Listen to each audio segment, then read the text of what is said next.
The western sun did not warm the earth, it punished it. Heat radiated from the cracked, dry basin of the Sonora frontier in shimmering waves, distorting the horizon, until the distant mesas looked like they were melting into the bruised purple sky.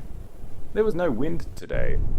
To sweep the red dust away, only a suffocating stillness that tasted of sulfur and dead things. Silas rode, with his head bowed, the brim of his weathered Stetson pulled low, over eyes that had seen too many winters and far too much blood. His horse, a heavy-boned roan named Copper, plodded along with a rhythmic, exhausted sway. The animal's breath hitched in the dry air, blowing small clouds of dust from its nostrils with every step. Silas patted the beast's sweat-lathered neck, his own cracked lips pressed into a tight, grim line. He was a man made of rough edges and quiet grief, moving through the world like a ghost haunting his own life. The small, isolated ranch he had built out here was not a home. It was a fortress against the memory of a past he could not outrun. He was miles from his property tracking a stray calf when the crows caught his attention. They were circling black against the blinding white sun, a slow, patient spiral over a solitary dead cottonwood tree near the edge of the canyon. Silas drew back on the reins. The leather creaked loudly in the silence.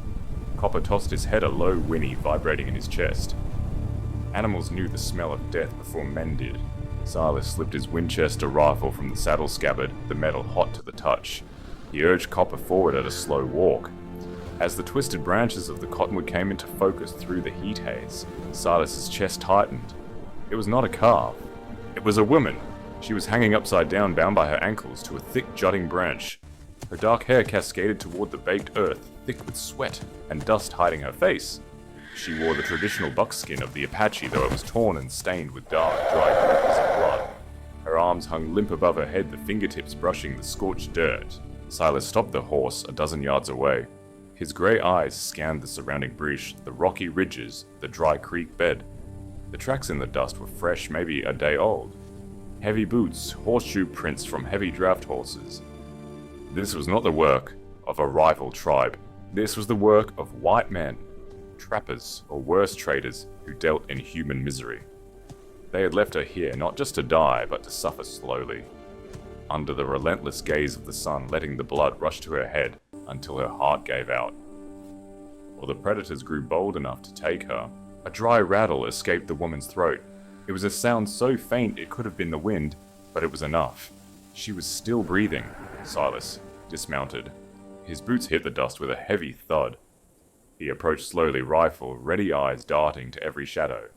When he stood beneath her, the smell of blood and scorched skin was thick. Her wrists were raw, cut deep by rope burns where she'd clearly fought until she had nothing left. Her skin, a deep bronze, was blistering on her shoulders, where the sun had beaten down mercilessly. He knelt looking at her face. Her lips were cracked open, bleeding and pale. Her eyelids flooded heavy and swollen. Through a narrow slit, dark, glassy eyes found him. There was no plea in them, no begging, only a hard and exhausted acceptance. She was waiting for him to draw a knife and finish the brutal work the others had started. "I'm not gonna hurt you," Silas said. His voice was low, gravelly from disuse, sounding strange even to his own ears. He didn't wait for a response. He holstered his rifle and drew the heavy hunting knife from his belt. The steel flashed in the light. The woman tensed, a final instinctive flinch of a warrior expecting the killing blow. Silas reached up, wrapping his left arm around her waist. I am not going to hurt you. She was solid-muscled from a life of hard labor, but terrifyingly light. The heat had baked the water right out of her. With a swift, powerful upward thrust, Silas sliced through the thick hemp rope binding her wrinkles. The weight of her body dropped instantly. Silas caught her against his chest, grunting, as the sudden force drove him to one knee in the dirt. He lowered her gently to the ground, laying her in the meager shade cast by the trunk of the dead tree. She did not speak. Her chest heaved, taking in shallow, ragged gusts of the burning air. Silas pulled his canteen from the saddle. The water inside was lukewarm, but out here it was liquid gold. He knelt beside her, supporting her head with one large calloused hand. "Slow," he murmured. He tipped the canteen to her cracked lips. The water touched her mouth and she gasped, coughing weakly as it slid down her throat. Her hands, trembling and weak, came up to grip his wrist. Her fingers were cold despite the sweltering heat, a bad sign. Her body was going into shock. She drank a few drops, then turned her head away, breathing, turning into a shallow wheeze. Hold on tight! Silas looked at the rope burns on her ankles, the deep welts across her ribs, visible through the torn buckskin. Kincaid's men. It had to be.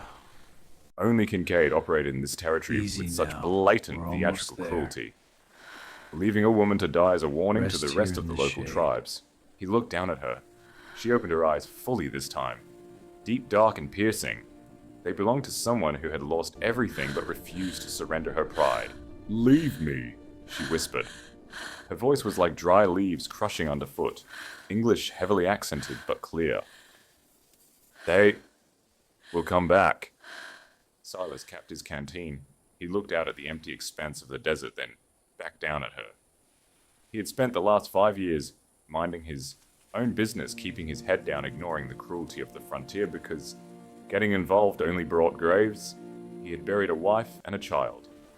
He knew what happened when a man tried to play savior in a land that had no use for one, but leaving her here, leaving her to the crows. That crossed a line drawn deep in his soul, beneath all the grief and the calluses. "Let them come," Silas said quietly. He stood up and whistled for Copper. He gathered her in his arms. She groaned a suppressed sound of agony as her battered muscles were forced to move. Stop now. Silas lifted her onto the saddle, holding her steady before climbing her up behind her. He wrapped one strong arm around her waist to keep her from slipping, taking the reins in his other hand. Her head fell back against his chest. She was burning up, a fever already taking hold from the infection in her wounds and the severe sun exposure. Silas felt the heat radiating through his canvas shirt. Easy now, "What is your name?" he asked, keeping Thank his you, Silas. voice a low rumble against the vast emptiness of the plains. Hold on She was tight. silent for a long time. I will. The rhythmic sway of the horse seemed to lull her deeper into the darkness of her exhaustion. Just as Silas thought The she had sky passed is out changing. completely, a faint We must whisper hurry. drifted up to him. The "Nayeli, crimson hang on, warns of Nayeli," danger ahead. Silas said, urging Copper into a steady Together, trot. we will face "We it. have a long ride." Look, The journey the back to the indigo cabin was a slow deepens. torture. The sun refused to set hanging in the sky, like a glaring eye beating down on them without mercy.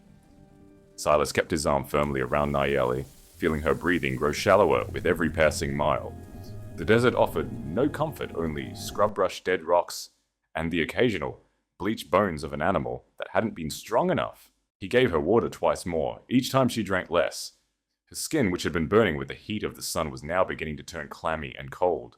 The desert was deceitful. It boiled you alive during the day and froze the marrow in your bones the second the sun dipped behind the mountains. As the sky finally began to bruise into deep shades of indigo and violent crimson, the outline of Silas's cabin appeared against the rocky foothills. It was a rugged structure built from thick pine logs hauled down from the high country. It was surrounded by a sturdy but weathered corral. It wasn't a place of comfort, but it was a fortress against the wind and the wolves. Silas stopped Copper near the front porch. The wind was picking up now, a sharp, biting chill sweeping down from the canyons carrying the scent of pine and freezing dirt. He dismounted quickly, his legs stiff and aching from the ride. He reached up and pulled Nayeli down into his arms. She was completely unresponsive now, her head rolling limply against his shoulder. He kicked the heavy oak door open. Inside the cabin was dark smelling of cold ash and old coffee. He carried her to his own bed in the corner of the single room, laying her down on the heavy wool blankets. Silas didn't stop to rest. Survival in the frontier required constant motion. He went to the hearth, striking a match with a sharp scratch against the stone. He touched the flame to the dry, kindling, watching the fire catch and begin to lick at the larger oak logs. Light flooded the small room, casting long dancing shadows against the log walls. He turned back to the bed. In the flickering firelight, Nayeli looked even worse. Her face was pale beneath the dirt, her lips a faint blue. The cold of the desert night was setting in, and her body, stripped of all its reserves by the sun, was giving up.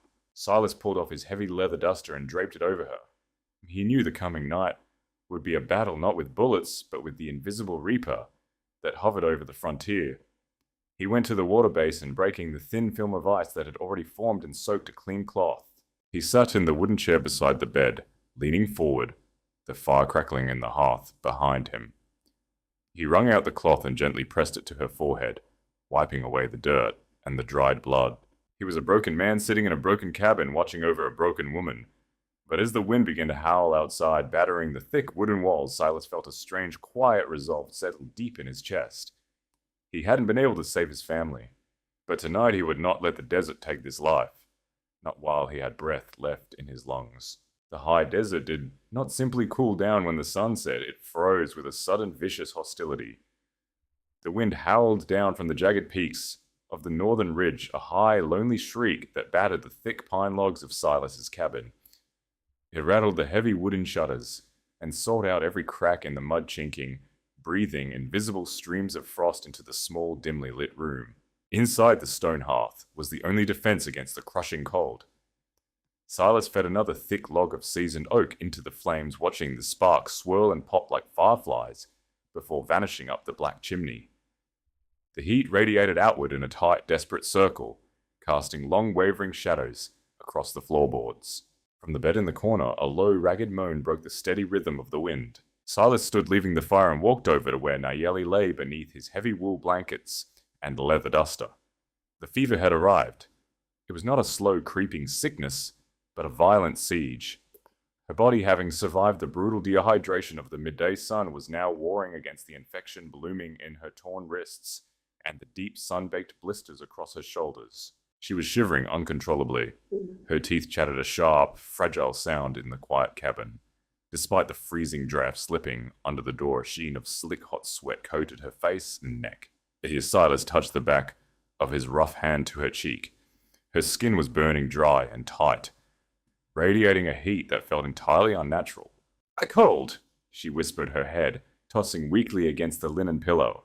"So cold." Silas knew the lies a fever told. Her blood was boiling, but her mind was trapped in ice. He stepped away, moving to the cast-iron stove. A blackened kettle sat atop it, the water inside already at a rolling boil. He reached up to a small wooden shelf, his fingers finding a jar of dried willow bark and a bundle of crushed yarrow. He threw a handful of the bark into a tin cup, poured the boiling water over it, and let the bitter, earthy scent fill the room. It was frontier medicine, crude, harsh, but it could break a fever if the body had any fight left in it. He brought the cup back to the bedside, along with a clean rag and a bottle of clear, strong corn whiskey he kept strictly for wounds, not for drinking.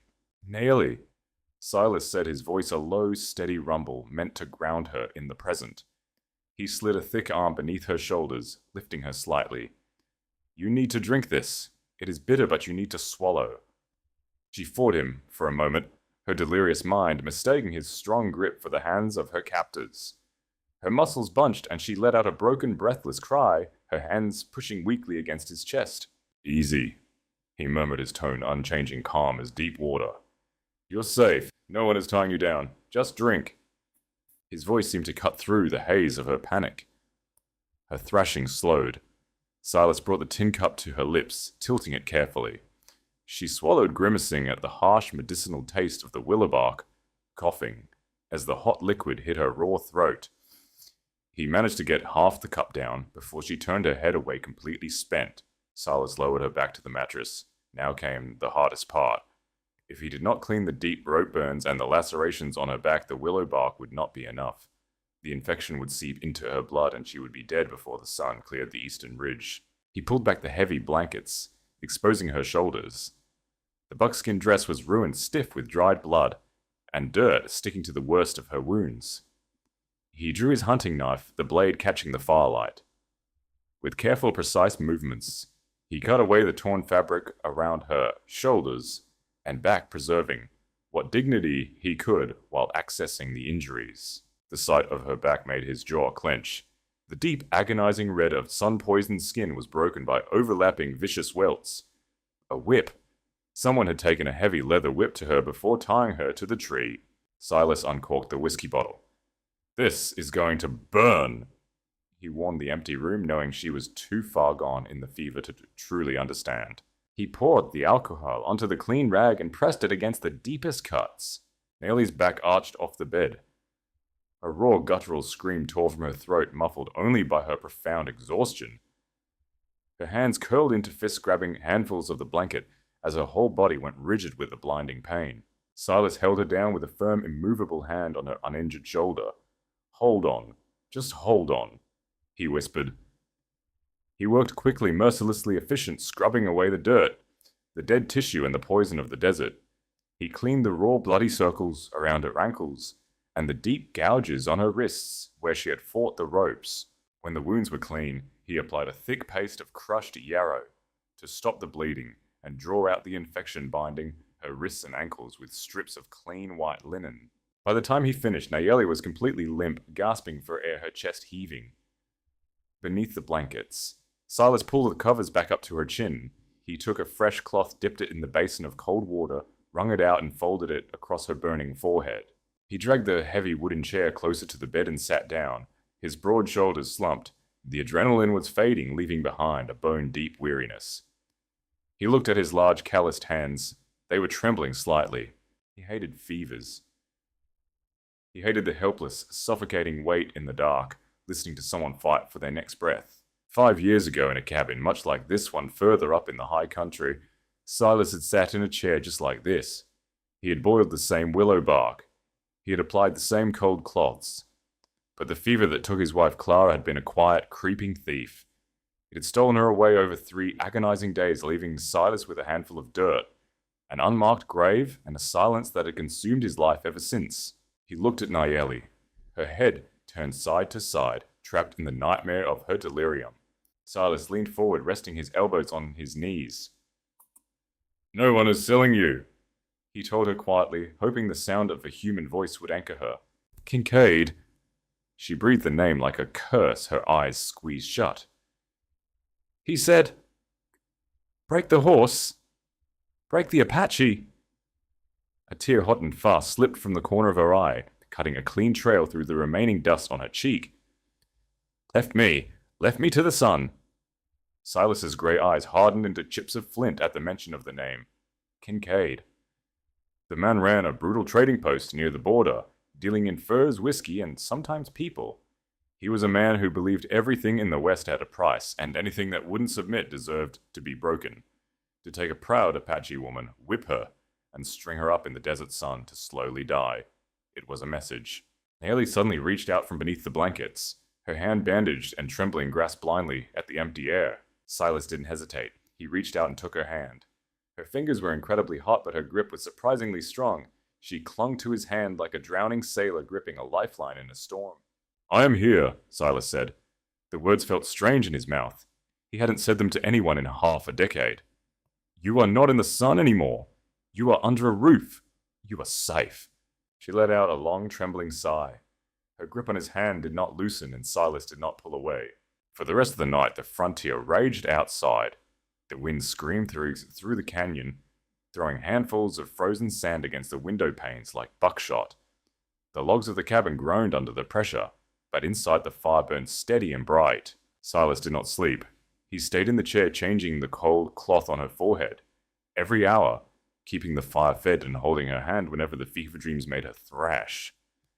He watched the rise and fall of her chest, measuring each breath silently, willing his own stubborn strength into her battered body. He had lost his world to a sickness he couldn't fight. He refused to lose this woman to the cruelty of men. Sometime in the deepest, darkest hour before the dawn, the shivering finally stopped. Silas leaned forward. Nayeli's breathing, which had been shallow and frantic all night, suddenly deepened. It grew slow and rhythmic. He reached out and touched her cheek. The terrifying heat was gone.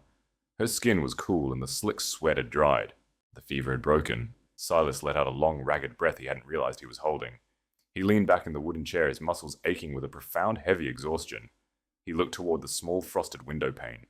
The sky outside was turning a pale, washed-out grey. Morning was coming. He looked back down at the bed.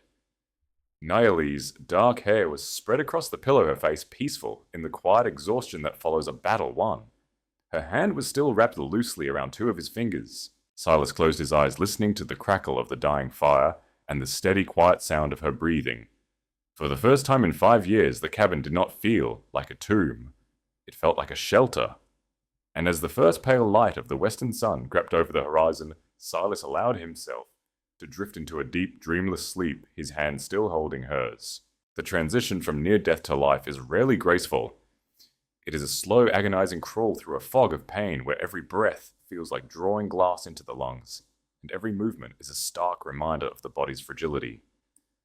For 3 days, Nayeli drifted in the twilight between the heavy wool blankets and the flickering warmth of the stone hearth. She woke in fragments, the smell of strong bitter coffee, the rhythmic echoing thud of an axe biting into seasoned wood somewhere outside, the rough calloused hands that lifted her head just enough to press a tin cup of water to her cracked lips. Silas never lingered, never demanded gratitude, and never offered empty words of pity. He provided the necessities of survival, water, broth, fire, and quiet, and stepped back, giving her the space to reclaim her own strength. By the fourth morning, the cabin was empty when Nayeli finally opened her eyes with a clear mind. The fever had burned itself out, leaving her hollowed out but anchored back in the world of the living. She stared at the thick log beams of the ceiling, listening. Outside, the high desert wind whistled a low, mournful tune against the eaves. She pushed the heavy blankets aside. Her body protested violently. The skin across her shoulders pulled tight, a dull throbbing ache reminding her of the whip, and her ankles burned where the ropes had bitten deep into the muscle. She swung her legs over the edge of the bed, her bare feet touching the cold floorboards. She took a breath, gritted her teeth, and forced herself to stand. Her legs trembled weak as a newborn calf's, but they held. She walked slowly toward the cast-iron stove. A plate of hardtack biscuit and a piece of cured venison sat on the small wooden table covered by a clean cloth. Beside it, the coffee pot radiated a gentle heat. Nayeli ate, in silence, the food heavy and grounding. When she finished, she spotted a clean, oversized flannel shirt draped over the back of a chair, Silas's shirt left out for her, as her buckskin dress had been cut away and ruined. She slipped it on. It swallowed her frame, the hem reaching her knees, smelling faintly of wood smoke, horses, and leather. She pushed open the heavy front door and stepped out onto the porch. The morning air hit her like a sheet of ice. The frontier was a brutal, beautiful expanse of frosted sagebrush and jagged red rock ridges, completely indifferent to the suffering of the people who walked upon it. In the yard near the chopping block, Silas was working. He was in his shirt sleeves despite the biting cold, the muscles in his broad back shifting beneath the fabric with every swing of the heavy splitting maul. Thwack! The wood splintered perfectly down the grain. He tossed the hives onto a growing pile. His movements, rhythmic, relentless, and driven by a quiet, focused energy. I only watched him for a long moment. He was a man shaped by the harsh land around him, weathered, solitary, and dangerous. Yet those same hands that swung the heavy steel axe with such lethal force had bathed her fevered skin and held her steady in the darkest hours of the night. She stepped off the porch. The frozen dirt crunched beneath her bare feet. Silas stopped mid-swing the maul, resting on the chopping block. He turned his head, his grey eyes scanning her from head to toe. He noted her pale face, the slight tremor in her stance, but he did not rush forward to catch her. He knew the pride of an Apache warrior. To treat her like glass would be an insult. "You should be in bed," he said, his voice a low rumble that carried easily over the wind. "I've slept enough," Nayeli answered, her voice still raspy, but holding a core of iron. "I'm not a child to be hidden away." Silas held her gaze for a second, then gave a single curt nod. He didn't argue. He pulled his heavy leather gloves from his hands and tucked them into his belt. "There is water in the bucket by the door. If you want to be useful, you can wash the tin plates. Do not push yourself. The cold will settle in your bones." It was a small task, a mundane chore, but to Nayeli it meant everything. It was an acknowledgement that she was not a burden. She was a survivor, earning her keep in a place where nothing was given for free. Over the next few days, a silent routine fell over the isolated ranch. They moved around each other in a dance of quiet respect. Silas tended to the horses and reinforced the perimeter of the property, dragging heavy logs to repair the broken fencing. Nayeli took over the hearth. Despite the lingering pain in her back and wrists, she kept the fire burning, brewed the coffee, and stewed the dried venison with wild onions she found growing near the creek bed. They rarely spoke. Words were fragile things out here, easily torn away by the wind. They communicated through the sharing of burdens. When Silas returned at dusk smelling of sweat and frost, Nayeli had a hot bowl of stew waiting. When Nayeli struggled to lift the heavy cast-iron pot with her healing wrists, Silas would silently reach over his large hand covering hers and move it for her before stepping away. It was on the seventh night, as the wind howled outside with renewed fury, that the silence between them finally broke. The cabin was warm, the fire casting long dancing shadows on the walls. Silas sat at the small table, a lantern burning low beside him. He was breaking down his Winchester rifle, running an oiled rag over the dark metal barrel with practiced mechanical precision. Nayeli sat on the floor near the hearth, wrapping a fresh linen bandage around her left wrist. She watched the firelight gleam off the rifle's receiver. "His name is Kincaid," she said suddenly. The rhythmic sound of Silas's oiled rag stopped. He did not look up, but his posture went utterly still. "I know the name," he replied quietly. "He runs the trading post near the Canyon Pass." "He does not trade," Nayeli said, her voice hard, stripped of any fear. "He takes. He traps. He came to our camp when the men were hunting in the high country.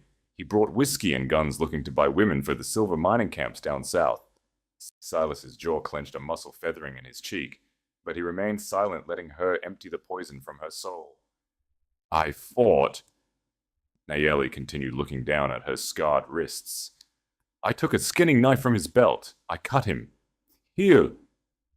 She drew a line from her temple down to her jawline with her index finger. "He bled like a stuck pig. His men beat me until I could no longer stand. But Kincaid, he did not want to sell me after that. He said a broken Apache is worth nothing. He wanted to make an example." She looked up, her dark eyes locking onto Silas. "He hung me from that tree to show the others what happens when you strike a white man," she said softly. "He told me the sun would strip the flesh from my bones, and the crows would take my eyes. He wanted me to die begging."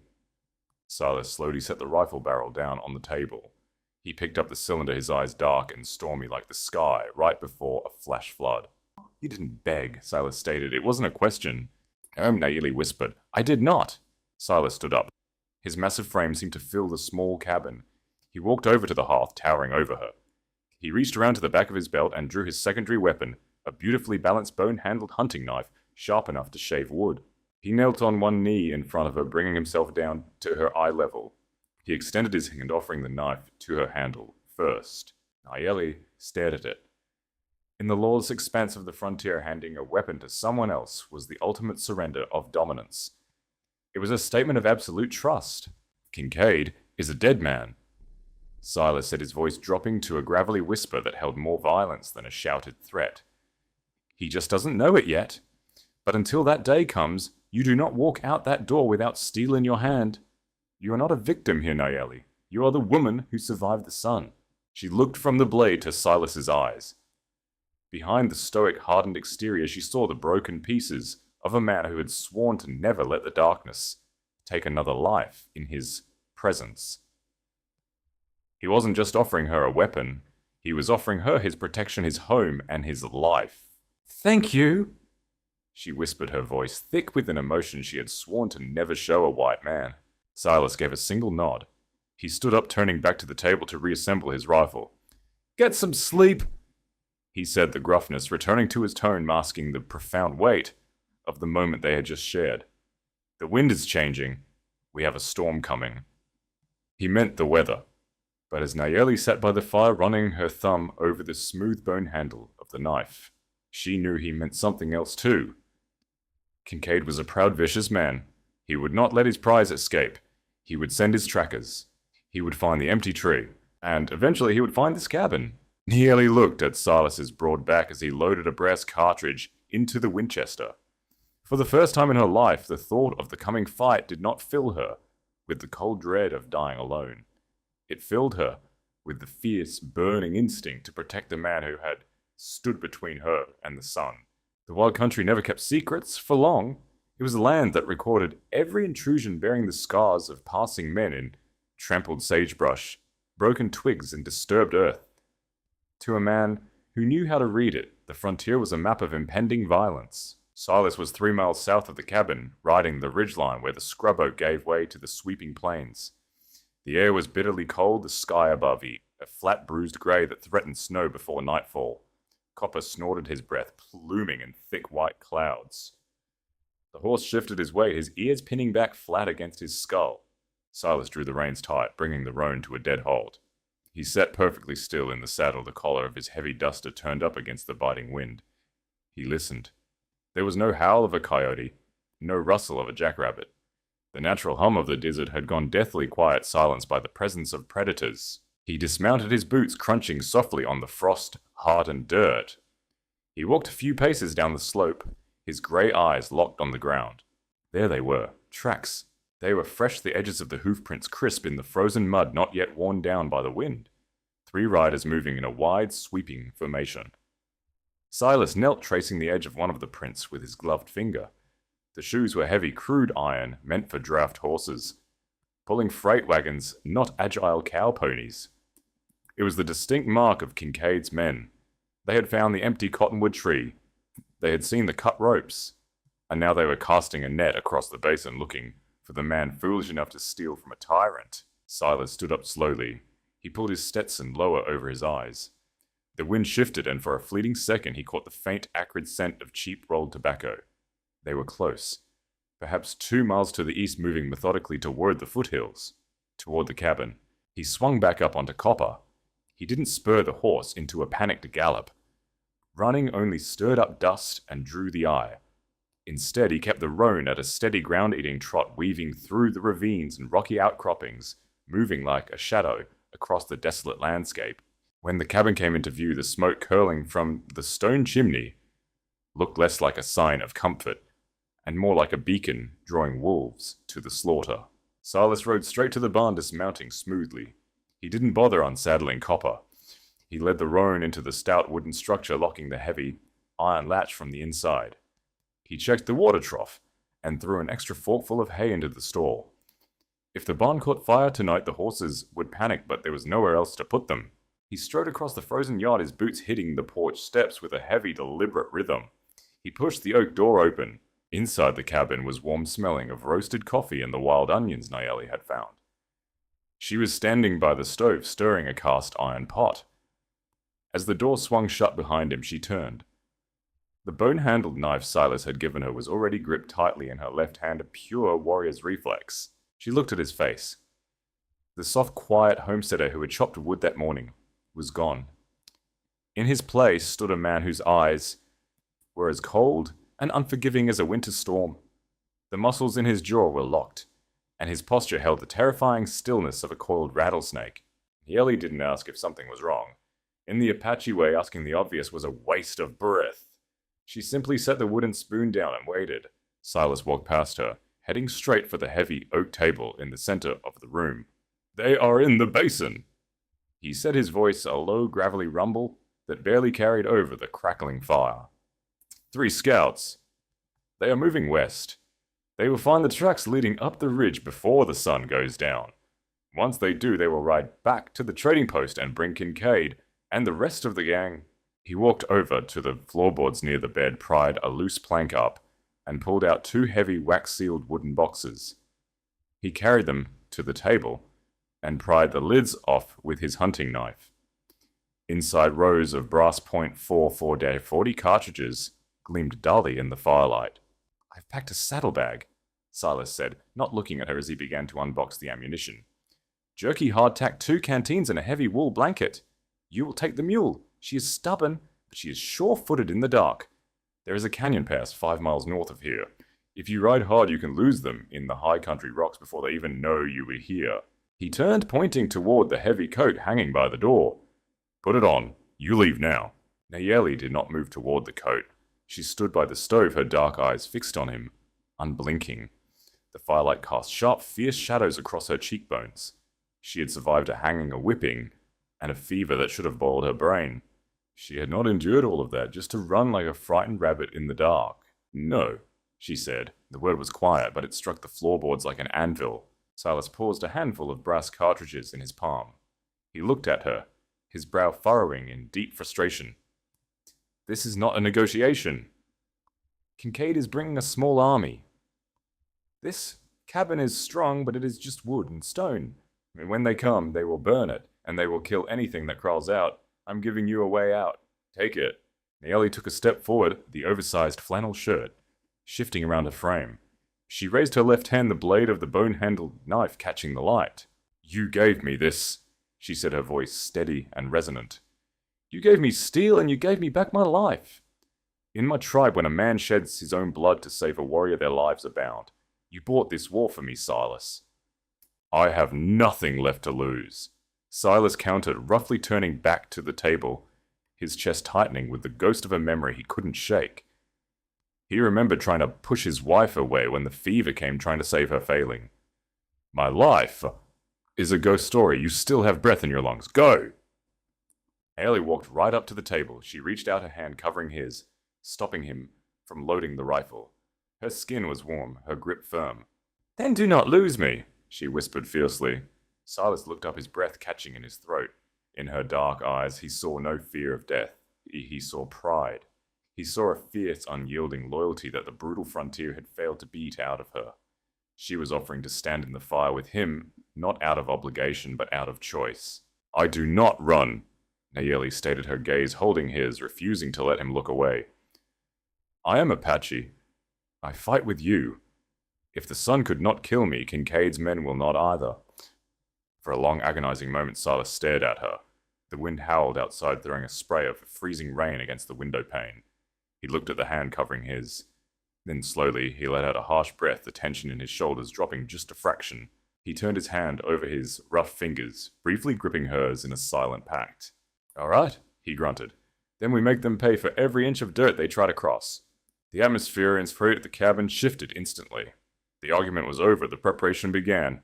It was an intimate, violent choreography. Silas walked to the trunk at the foot of his bed and pulled out a double-barrel 12-gauge stagecoach shotgun. He cracked the breech, checked the barrels, and handed it to Nayeli along with a leather bandolier heavy with buckshot shells. It kicks like a mule, Silas warned. Keep the stock pulled tight into your shoulder. Don't fire until you can see the whites of their eyes. Nayeli took the heavy weapon, her hands wrapping expertly around the worn walnut stock. She slung the bandolier across her chest, the brass shells contrasting sharply against the oversized flannel shirt. She nodded once. Together they moved through the cabin, transforming it from a sanctuary into a fortress. Silas dragged the heavy oak table and flipped it onto its side, positioning it in front of the largest window to serve as a barricade. Nayeli took the iron water buckets and filled them to the brim from the indoor pump, setting them near the hearth and the walls. If Kincaid tried to burn them out, they would need every drop. Silas nailed thick wooden planks over the smaller windows, leaving only narrow gaps, murder holes, to fire through. He blew out the lanterns. In a gunfight, light was a target. The only illumination left in the cabin was the low dying embers of the hearth fire, casting a bloody crimson glow over the room. As the last light of day bled from the sky, a suffocating darkness swallowed the frontier. Silas sat behind the overturned table, the Winchester resting across his knees. He looked over at Nayeli. She was crouched beside the heavy oak door, the double-barrel shotgun resting in her lap. She had taken a piece of charred wood from the hearth and drawn two thick black lines across her cheekbones, the Apache war paint, meant to cut the glare and prepare the soul for battle. She looked beautiful. She looked terrifying. Are you afraid? Silas asked quietly into the dark. Nayeli looked at him, the dying embers reflecting in her dark eyes. I was afraid when I was tied to the tree, waiting to die alone, she said softly. I am not alone anymore. Silas tightened his grip on the rifle. The howling wind outside seemed to hold its breath. The storm had arrived, and out there in the freezing blackness, the sound of approaching hoofbeats began to drum against the frozen earth. The darkness outside the cabin was absolute, a heavy, suffocating blackness that seemed to swallow the very air. The high desert storm had finally broken, but it did not bring snow. Instead, it brought a freezing, violent gale that picked up the loose topsoil and hurled it against the thick pine logs like coarse sandpaper. The wind howled with a feral intensity, rattling the heavy iron latch on the front door and whistling through the narrow murder holes Silas had left between the window planks. Inside the silence between Silas and Nayeli was a living thing. It was drawn as tight as a bowstring. The dying embers in the stone hearth cast a faint blood-orange glow across the floorboards, barely illuminating the overturned oak table where Silas crouched. He breathed slowly through his nose, his thumb resting lightly on the cold serrated hammer of his Winchester rifle. Across the room, Nayeli knelt in the shadows beside the door. Her dark eyes were wide, unblinking, adjusted to the gloom. The heavy twin barrels of the stagecoach shotgun rested steadily on a wooden crate. She did not tremble. The cold seeping through the floorboards bit into her bare feet, but she ignored it, her focus entirely consumed by the sounds bleeding through the howling wind. Then they heard it. It was faint at first, easily mistaken for the rumble of the storm, but the rhythm was too deliberate. Hoofbeats, many of them, the heavy thudding crunch of iron shoes striking the frozen earth. The horses were moving at a slow, calculated walk, fanning out as they approached the perimeter of the yard. Silas shifted his weight, easing the barrel of the Winchester into the narrow gap between the window boards. He pressed his cheek against the walnut stock, the metal of the receiver freezing against his skin. Through the swirling dust and the pitch-black night, he saw the faint ghostly silhouettes of riders encircling the cabin. There were at least 8 of them. A heavy silence descended as the riders brought their mounts to a halt. The wind shrieked, tearing at the roof at shingles. "Well, now!" A voice cut through the gale. It was loud, arrogant, and thick with the lazy drawl of a man accustomed to taking whatever he pleased. Kincaid. "This is a mighty sturdy house for a dead man, Silas." Silas did not answer. He thumbed the hammer of his rifle back. The sharp click-clack was deafening in the quiet room. Outside, Kincaid's horse snorted and stamped the dirt. "I tracked my property all the way from the canyon," Kincaid yelled, his voice laced with venomous amusement. "She's a wild, unbroken thing, Silas, not worth dying over. You push her out that front door right now and my boys and I will ride away. You have my word. We leave you to your lonely little life." Nayeli's grip on the shotgun tightened until her knuckles turned white. Her jaw locked. She looked toward the overturned table, her eyes searching the shadows for Silas. She didn't need to speak to ask the question. "Will you surrender me?" Silas didn't look at her. He didn't hesitate. He leveled his rifle through the gap, aimed at the dark shape of the man sitting on the lead horse, and pulled the trigger. The roar of the Winchester shattered the night. The muzzle flash lit the interior of the cabin like a stroke of lightning, casting sharp, violent shadows against the far wall. The heavy .44-40 slug tore through the wind, missing Kincaid by a fraction of an inch as his horse reared, but striking the man beside him square in the chest. The rider let out a wet, breathless grunt and toppled backward out of the saddle, hitting the frozen ground with a heavy thud. Hell broke loose. "Burn them out! Tear it down!" Kincaid roared, his voice cracking with sudden explosive rage. The yard erupted in a barrage of gunfire. A dozen muzzles flashed in the darkness, tearing the night apart. Bullets slammed into the front of the cabin with terrifying force. The thick pine logs groaned and shuddered under the impact. Splinters of wood exploded inward, raining down on Silas and Nayeli like shrapnel. The air inside the small room instantly filled with the acrid, choking stench of sulfur-burnt powder and pulverized wood. Silas worked the lever of his rifle with ruthless mechanical speed. Crack! Lever! Crack! Lever! He fired blindly into the flashes outside, using the brief bursts of light to track targets. Every time his rifle spoke, a shout of pain or the panicked whinny of a horse echoed from the yard. But there were too many of them, and they were pouring lead into the cabin in a relentless, sweeping volley. Bullets punched through the thinner wood of the door, snapping angrily past Nayeli's head and burying themselves into the stone of the hearth. She pressed herself flat against the floor, her heart hammering against her ribs. "They are moving right!" Silas bellowed over the deafening roar of the crossfire. "Cover the side window!" Nayeli scrambled on her hands and knees, staying beneath the trajectory of the bullets ripping through the walls. She reached the side wall just as the heavy thud of boots hit the wooden planks of the porch. Someone was trying to blindside them, creeping up to bash in the shutters. She stood up, her back pressed flat against the logs. She raised the heavy shotgun, resting the twin barrels over the sill of the boarded-up window. A shadow blocked out the faint moonlight, slipping through the cracks. A man was standing right outside, raising a heavy axe to smash the barricade. Nayeli didn't blink. She pulled the front trigger. The 12-gauge shotgun detonated with an apocalyptic roar. The recoil slammed into her bruised shoulder with the force of a kicking mule, knocking her backward a full step. A massive hole exploded through the wooden barricade. The man on the porch was lifted entirely off his feet, thrown violently backward into the yard by the sheer, devastating spread of the buckshot. Her ears rang a high-pitched, agonizing whine that drowned out the wind. But she did not stop. She cracked the breech of the shotgun. In the dark, her trembling fingers fumbling with the brass shells from her bandolier. The hot, smoking casings popped out, burning her skin, but she ignored the pain, slamming fresh shells in and snapping the weapon shut.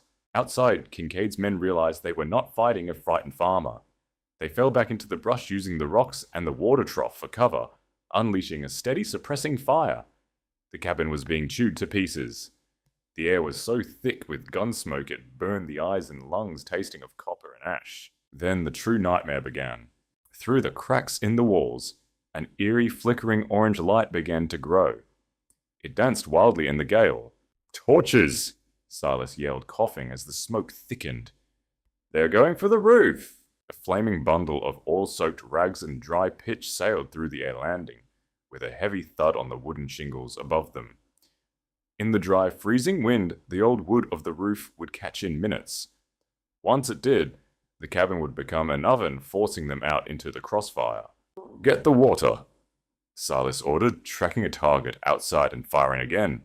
Nayeli dropped the shotgun and lunged for the heavy iron buckets near the hearth. She grabbed the handle with both hands, her healing wrist screaming in agony under the weight. She dragged it toward the center of the room, preparing to douse the ceiling the moment the fire burned through. Suddenly, a massive volley of rifle fire erupted from the front of the yard. Kincaid had ordered his men to focus entirely on the front door, attempting to blow the lock off its hinges. Bullets ripped through the oak, turning the wood into a deadly spray of flying splinters. One bullet, a heavy, high-velocity slug, punched clean through the door, right where Nayeli was standing. Silas saw the wood explode. He saw the trajectory. He didn't think. He didn't calculate the risk. The instinct to protect the raw, desperate need to not let the darkness take another soul in this cabin overrode every sense of self-preservation. Silas dropped his rifle and threw his massive frame across the room. He tackled Nayeli just as she lifted the bucket. They crashed hard to the floorboards, water splashing everywhere, soaking their clothes in freezing waves. Silas twisted in midair, bringing his body over hers, completely shielding her, beneath his heavy canvas duster and his broad shoulders. A split second later, 3 more bullets tore through the door, tearing through the exact space where Nayeli's chest had been. Silas let out a sharp, breathless grunt. His body jerked violently above her. Nayeli lay pinned to the wet floorboards, the breath knocked out of her lungs. The air was thick with the smell of wet ashes, gunpowder, and sudden fresh blood. She felt Silas's heavy, rapid breathing against her neck. She felt the heavy, terrifying weight of him pressing her down. "Silas!" She gasped, her voice raw with panic. Her hands flew to his chest, feeling the slick, warm wetness soaking through his shirt near his left shoulder. "I'm all right," he gritted out through clenched teeth. His voice was strained, thick with pain, but he did not move off her. He stayed there, acting as a human shield, while another volley of lead ripped through the upper half of the cabin, showering them in wood dust and debris. In that terrifying, chaotic moment on the freezing, water-soaked floor, Nayeli realized the profound truth of the man above her. She had been treated as an animal, as a piece of property to be traded and discarded. Men had only ever used their strength to break her. But here in the brutal dark of the frontier, a broken warrior was bleeding onto the floorboards simply to ensure she took her next breath. The gunfire outside began to slow. Kincaid's men were reloading, their assault pausing as the freezing wind whipped the flames on the roof. Silas slowly pushed himself up on his good arm. He grabbed his fallen Winchester with his right hand, his face pale in the faint glow of the embers, but his eyes burned with a terrifying, lethal resolve. "Load the shotgun!" Silas rasped, blood dripping from his sleeve onto the floor. "They're coming for the door." Nayeli scrambled back, her hands covered in his blood. She grabbed the heavy 12-gauge, snapping the breech shut. She didn't wipe the blood away. She let it stain the wooden stock of the weapon. She knelt beside him, pressing her shoulder against his good side. They were bruised, bleeding, and surrounded by a world that wanted them dead. But as the heavy boots of Kincaid's men pounded onto the porch, ready to kick the shattered door in, neither of them backed away. The cabin was no longer a place to hide. It was a place to make a stand. The heavy oak door, already splintered and ruined by the relentless volley of lead, gave way with a sickening, violent crash. The heavy iron hinges tore free from the pine frame and the door slammed onto the water-soaked floorboards. A freezing gust of wind howled through the breach, sucking the smoke out and dragging the firelight in. 2 men spilled over the threshold, their revolvers raised eyes wide with the adrenaline of the kill. They never had a chance to pull their triggers. Kneeling shoulder to shoulder in the bloody dark, Silas and Nayeli fired as one. The Winchester and the 12-gauge shotgun detonated in a synchronized roar that shook the very foundations of the cabin. The buckshot swept the doorway clear with devastating, indiscriminate force, throwing the first man back out into the freezing mud. Silas's rifle cracked a fraction of a second later, the heavy bullet catching the second man in the chest and dropping him instantly across the splintered threshold. For a heartbeat, the doorway was empty. The ringing in their ears was absolute. Then a tall shadow stepped over the fallen bodies. Kincaid stood framed in the doorway, the hellish, flickering glows of the roof fire illuminating the cruel hard lines of his face. He held a Colt revolver in his right hand, the hammer already cocked back. His eyes darted through the smoke, finding Silas kneeling on the floor, his left arm hanging useless, fresh blood pooling on the wood. A dark, triumphant smile split Kincaid's face. "Looks like you bought the farm after all, Silas," he sneered, raising the Colt and taking deliberate aim at Silas's chest. Silas tried to lever his rifle with one hand, but his shoulder screamed in agony, the muscle tearing further. He was a fraction of a second too slow, but Nayeli was not. She didn't try to reload the heavy stagecoach gun. She didn't have the time. Instead, she dropped the shotgun, her hand dropping to her waist with the speed of a striking viper. Her fingers closed around the bone handle of the hunting knife Silas had given her. She rose from the floorboards in one fluid, explosive motion, her arms snapping forward with all the strength the desert had failed to strip from her. The heavy steel blade spun through the smoke-filled air, a deadly glint of silver in the firelight.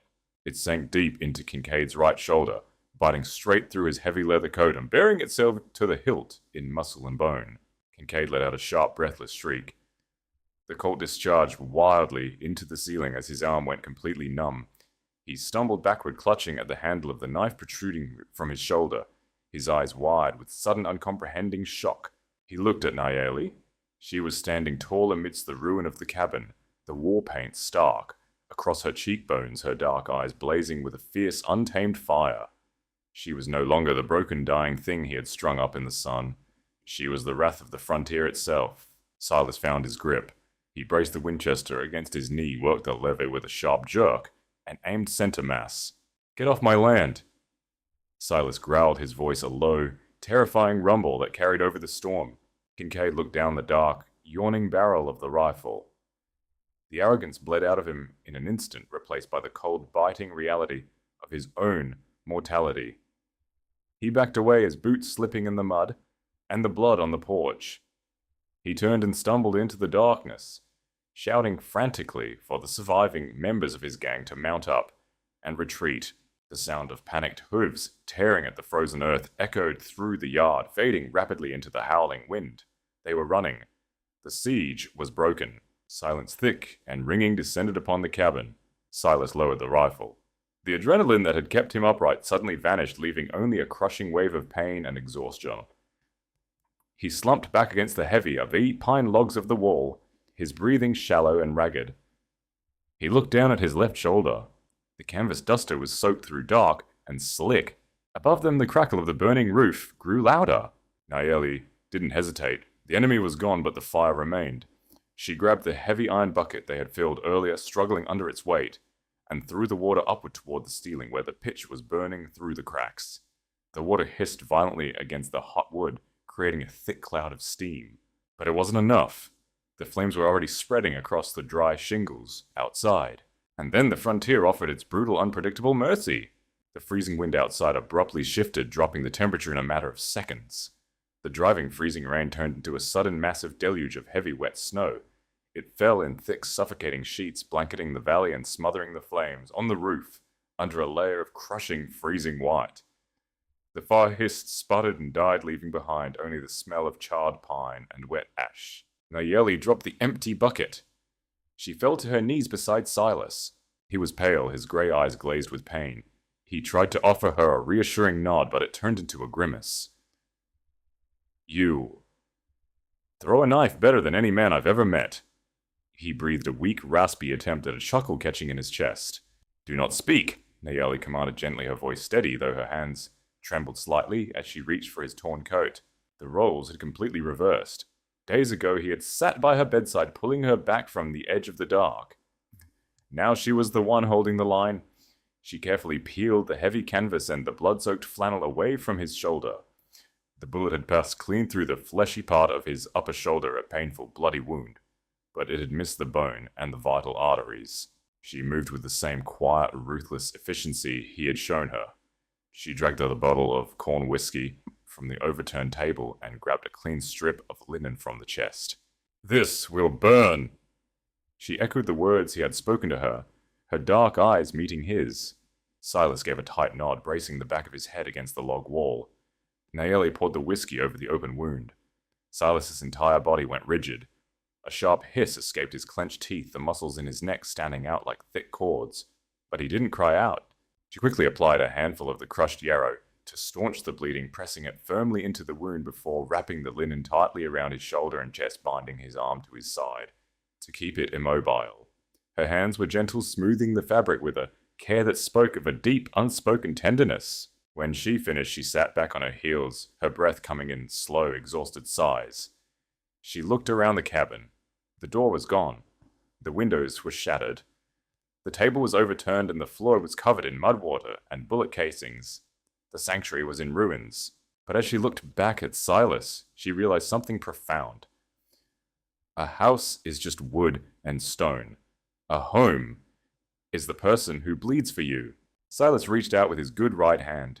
His calloused fingers gently brushed a streak of soot from her cheek, tracing the line of the black war paint she had drawn. I told you to run! He whispered, his voice rough with emotion. And I told you I do not run. Nayeli answered softly, leaning her face into the warmth of his rough palm. You fought for me, Silas. When the whole world looked at me and saw nothing but an animal left to die, you saw a life worth protecting. You risked everything you had to shield me from the storm. Silas looked at her, truly looked at her. For 5 years he had lived like a ghost guarding a graveyard in his heart, waiting for the day the frontier would finally claim him. But looking at the fierce, beautiful, unbreakable woman sitting before him, he realized the darkness was gone. She had not just survived the sun, she had brought its warmth into his freezing world. I didn't lose everything, Silas said, his thumb resting gently against her jaw. I found you. They sat together on the floorboards, surrounded by the wreckage, leaning against one another as the long, brutal night finally began to recede. The morning arrived without fanfare. The storm passed, leaving behind a world buried in pristine, silent white snow. The pale, washed-out light of the dawn crept through the shattered doorway, falling across the bloody floorboards, the scattered brass casings, and the two figures sleeping, huddled together beneath a heavy wool blanket. When Silas finally opened his eyes, the cabin was freezing, but a fire was already crackling in the hearth. Nayeli was standing in the open doorway, wrapped in his coat, looking out over the snow-covered basin. The dead bodies in the yard had already been buried under the drifting snow, erasing the violence of the night. Silas pushed himself up, wincing, as his shoulder pulled tight. He walked slowly across the room and stood behind her, his good arm wrapping around her waist, pulling her back against his chest. We have a lot of rebuilding to do, Silas murmured, looking at the splintered doorframe. Nayeli leaned her head back against his good shoulder, her hands resting over his arm. Yes, she agreed, her voice carrying a quiet, profound peace. We do. Out there the harsh wilderness stretched endlessly, uncaring and brutal. The wind would blow again, the summer sun would scorch the earth, and the frontier would remain a place of danger. But as they stood together in the pale morning light, neither of them felt the cold. They had walked through the fire and they had not burned. The lonely rancher and the wounded Apache warrior had saved each other, and on this scarred, beautiful land they were finally home. My dear friends, in the vast, unforgiving expanse of the Wild West, survival was often measured by the speed of a gun or the harshness of a man's heart. But the story of Silas and Nayeli reminds us of a different, deeper kind of strength. It takes a profound courage to look past our own broken pieces and choose to protect someone else. Silas risked everything he had, not out of pride, but out of simple human mercy. And Nayeli, a woman the world tried to destroy, proved that a spirit forged in fire cannot be broken, and that The deepest loyalty is born not from obligation, but from a love freely chosen. Sometimes the most beautiful homes are the ones we rebuild from the ruins alongside the people who stayed when the storm was at its worst. It has been an absolute honor to share this story with you. I truly hope that wherever you are listening from, you feel safe, cherished, and surrounded by a love that stands by you through your darkest nights. I love you all, my wonderful audience of Wild West storytelling. Please let me know what you felt about Silas and Nayeli's journey. Leave a comment below and type the number 8 if this story touched your heart. Do not forget to subscribe to the channel for more gripping emotional tales from the Old West. Until next time, stay safe and hold your loved ones close.